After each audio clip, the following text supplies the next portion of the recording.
Bonjour and welcome to my channel. If this is your first time here, my name is Hannah.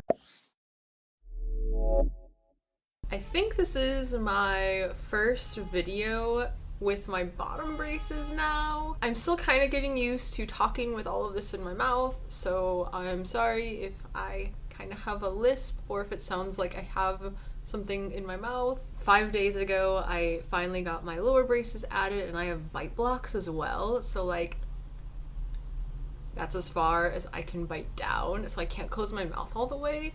So I've kind of had to completely relearn how to talk, and it's been weird. That's for sure. So this is my mid-month wrap-up, and I'm going to be talking about 4 books. I am filming this on the 15th of March, so I try to get like as close to the middle of the month as I possibly can. The first book I'm going to talk about, I actually finished the last day of February, but I had filmed my wrap-up for February like 2 days before, so it just wasn't going to make it on there. And that is The Midnight Library by Matt Haig. This is a contemporary fantasy and came out in 2020. I read this for my local book club, and just like The Invisible Life of Addie LaRue, this is probably a book that just about everyone has heard about by now. It's been quite popular and has pretty good reviews. After reading it, I definitely see why. The main gist of this book is that the main character, Nora, she is very unhappy with her life. She's in her mid-30s, I believe. I think she's 35 if I'm remembering right. She's not happy with the decisions she's made throughout her life. She has a lot of regrets. She doesn't like how she's stayed in her hometown her whole life, things like that. And one day she decides to just end it all. And as she does that, she wakes up and she's in this mystical library where all the books are different routes her life could have taken if she had made a different decision. And so a lot of the book is her going through those lives, experiencing them, seeing if it's something that she would want to stay in, if she would want to continue to live that version of her life. I'm not gonna spoil the ending or anything, so I'll stop there for the summary. But this ended up being a book that I could really relate to. Like, I saw a lot of myself in Nora. I do have some big regrets in my life that if I could go back, I would probably change some things and make it to where some points of my life went a little bit smoother. But I do feel like that's a common feeling for a lot of people, having regrets in life and wishing there were things that you could change and make better, etc., etc. And I think that's why this book is so popular, is that so many people can relate to Nora, and not exactly the situation she's in, but kind of that thought process of, oh yes, if I could go back, I would change these things to make my life better. When I tried to review this book, I just really couldn't say much, because like I ended up rating this a 5 out of 5, but it just made my soul happy. It gave me all the feels, and it made me want to go out in my neighborhood and just walk everywhere, like down all the streets, and just see everything. So this is a book that I think will probably make some people emotional. I definitely think it's an interesting read if you've ever just kind of not known what to do with your life or where it's going. And I've liked everything I've read about the author as well. He had a very depressed point of his life where he also almost ended everything. And you can really tell how he's familiar with all those feelings throughout the writing of this book. And just, I guess, seeing that connection with the author, I guess, just made the book hit that much harder. But I am intrigued to check out his other books. He's written quite a lot, and not just for adults, but for children as well. So I am interested in checking out his other works. But this is a 5 out of 5 read for me. The beginning of this month has actually been pretty good for books, so I'm glad I was able to get my hands on this and read it. This is a book I actually had to buy because the wait time at the library is just a million years long. I never would have gotten it in time. And usually when I buy books, I read them and get rid of them because I don't really have the shelf space. But this is one I'm going to hang on to just because I really liked it. and I might reread it again at some point. Okay, the next book I read, I started on March 1st. It's for the Literally Dead book club that's run by Kayla, or Books and Lala, as she's known on YouTube. And this is actually a book I've been wanting to read for over a decade. That is House of Leaves by Mark Z. Danielewski. And this was published in the year 2000, so this is actually 21 years old now. That is insane. It is a hefty horror novel, a big chunk of a book, and is on my favorites list now. So I actually made a reading vlog of this, so I'll have that posted up here or there. I'm not sure which thing. Since this is such a brick of a book, I could spend way too long talking about it. So if you'd like to hear more of my thoughts and see more of my experience of reading it, I would say check out my reading vlog for sure. That thing is really long and I go in depth of my thoughts on it. So let's see if I can actually summarize this thing. I'm gonna set it down. It's heavy to hold up, so.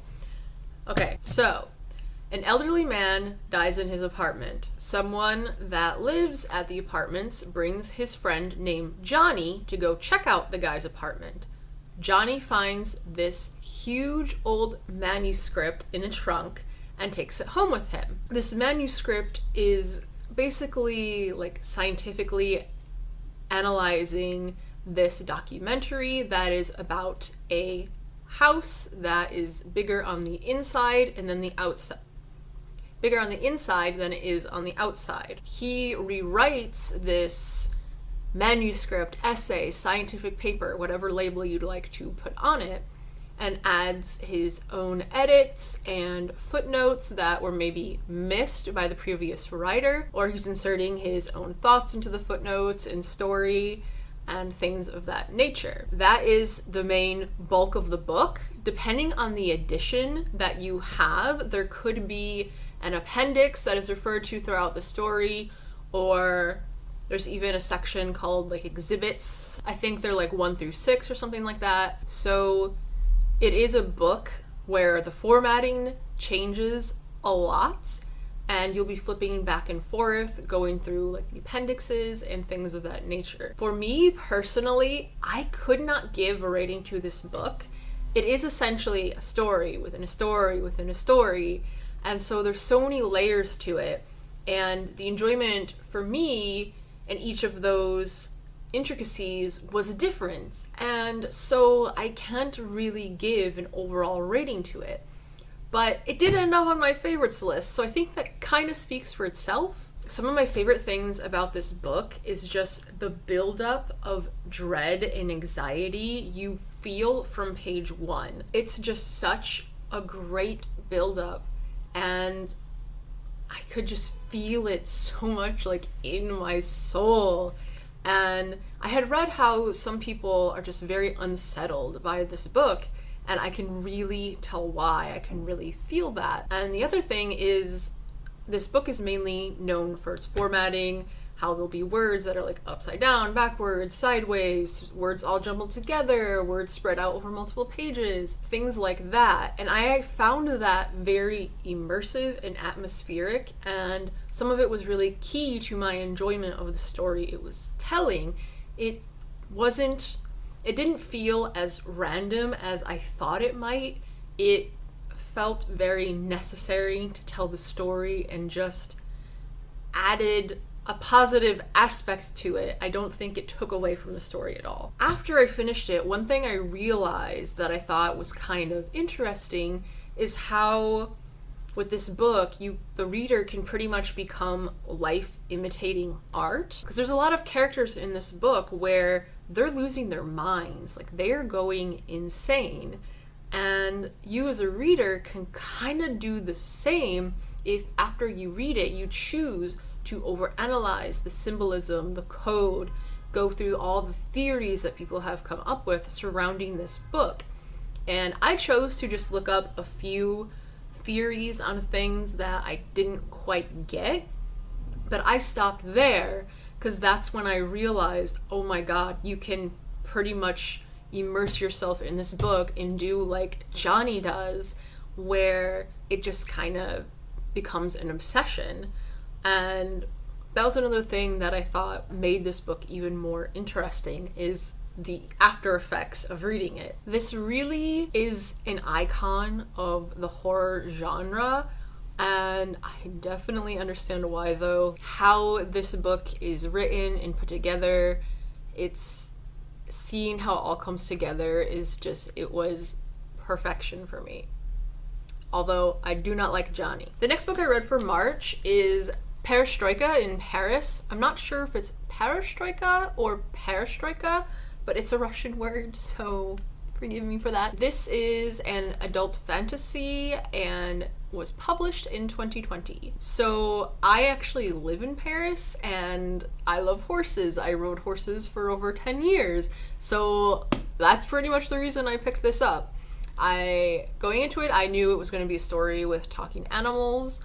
The basic summary of it is Perestroika is a racehorse, except she does the steeplechase, which is where they're racing and have to jump over like those bush-looking jumps as they're racing. And she's doing that at one of the racetracks just outside of Paris.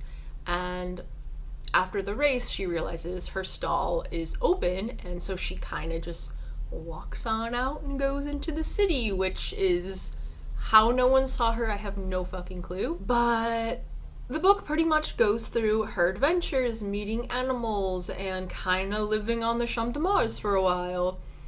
And she basically like sleeps during the day and comes out at night, so that's how they explain like how no one sees her. But it's Paris. There's always people around at all times of night, so for me it was a bit unrealistic, but it is what it is. Eventually a small boy comes into the story, and it kind of shifts to where it's more about him than the horse now. This is pretty much a really like meandering type of story. It's very, very slice of life. It goes over several seasons, and it kind of just talks about like what they do going about their day and things like that, like how they get food, what they do to entertain themselves, what happens if they get into mischief, things like that. Not just because of the talking animals, but for other reasons. This book felt very Disney-esque, mostly because of how other people kind of just ignored the presence of the animals. There would be times when people would get like a glimpse of the horse or whatever and think that they were just hallucinating or they had drunk too much. And there were other people that were just like, whatever, it's a horse, I'm not gonna do anything about it. And there were some people that would even like feed the horse and stuff and like not tell anyone that she was there. So I thought that was a bit strange. Like even the gardener at the Champ de Mars, the head gardener, he knew the horse was there, and they're just like, whatever, it's fine. And in the meantime, the horse's owners are going like fucking bonkers trying to find her. It's just kind of like, that seems a little weird to me. Like, I mean, it is Paris, so some people just like ignoring something that shouldn't be there, like that's normal, that's fine. My phone's memory was full, and so if the frame's a little different, it's because of that. Also, there's a siren going on outside. But yeah, there was just some unbelievable aspects of the story, which, I mean, it's a fantasy, so I completely understand that.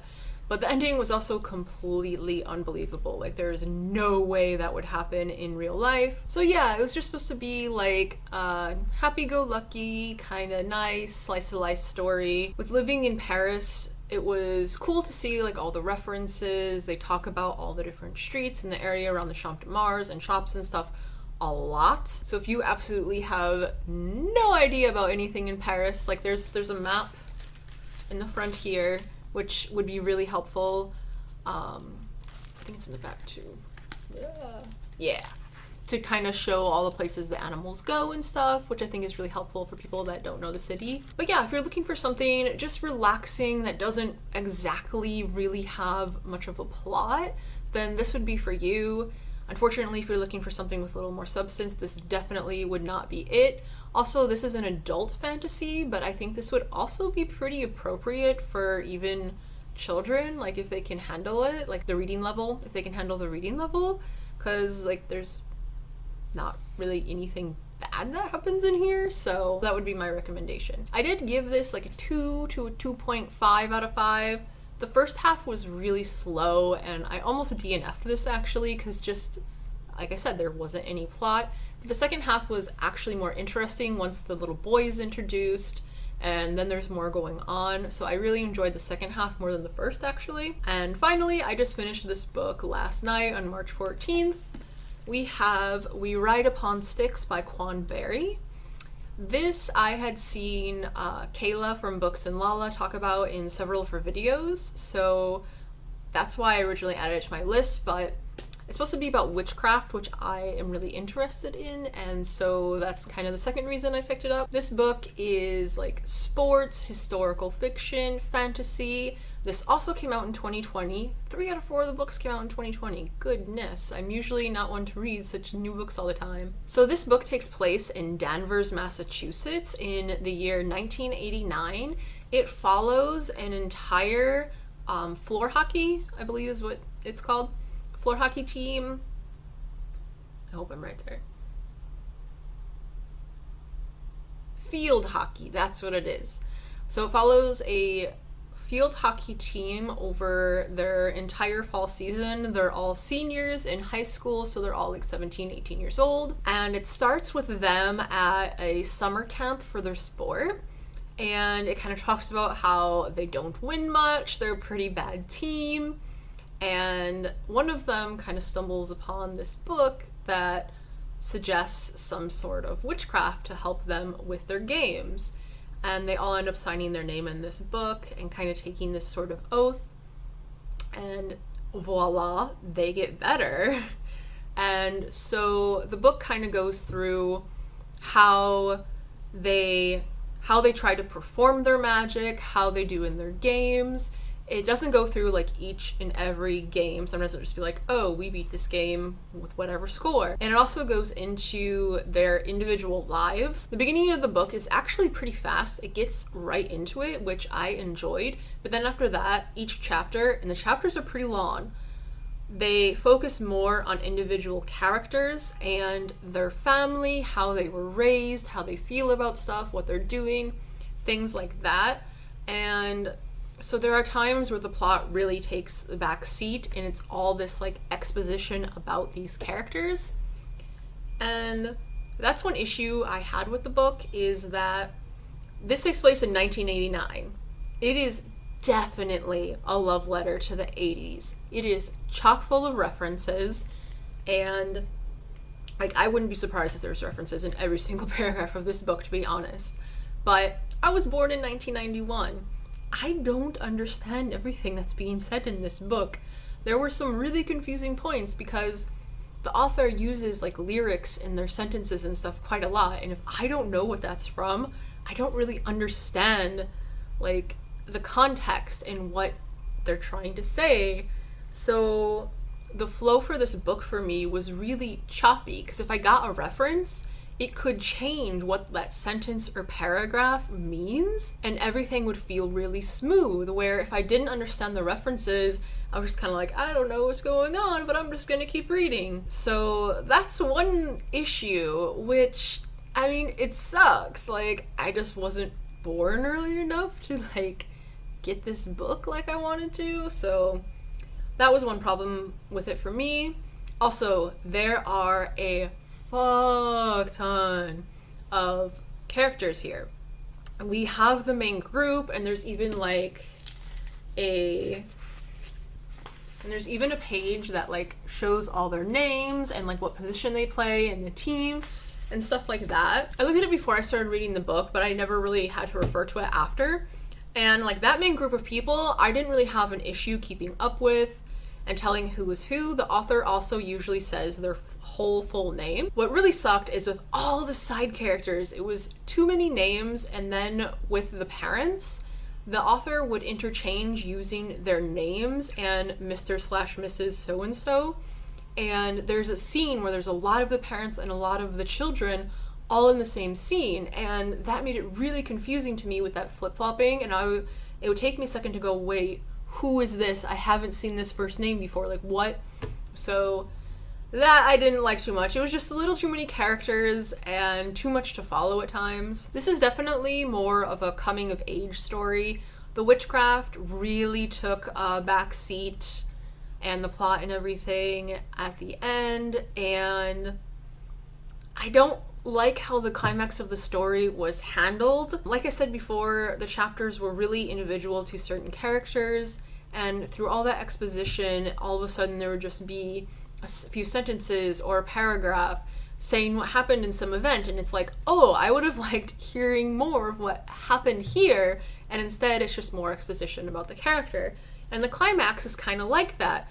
It's just kind of tucked into this flashback in a few paragraphs, and it's just like, are you kidding me? Like, this whole book was building up to that, and all of a sudden it's just like, oh yeah, this happened, and that was it, moving on. So it just seemed kind of scattered, and I just wanted more witchy stuff, which they do quite a lot of witchy things in here, and I did enjoy those parts of the story, but some of it was just so brushed aside that it just took my enjoyment away, and with not understanding the references, it was just a little difficult of a read for me. And that's all for now. My next book I read is probably going to be The Empress of Salt and Fortune. It's also for a local book club, so I'll be checking that out. I might read the sequel too. They're novellas and are really quick, so those shouldn't be too bad to get through. But thank you for hanging out with me today. It is always appreciated. And if you enjoyed this video, please like and subscribe. That helps me out a lot. And until next time, bonne journée et au revoir.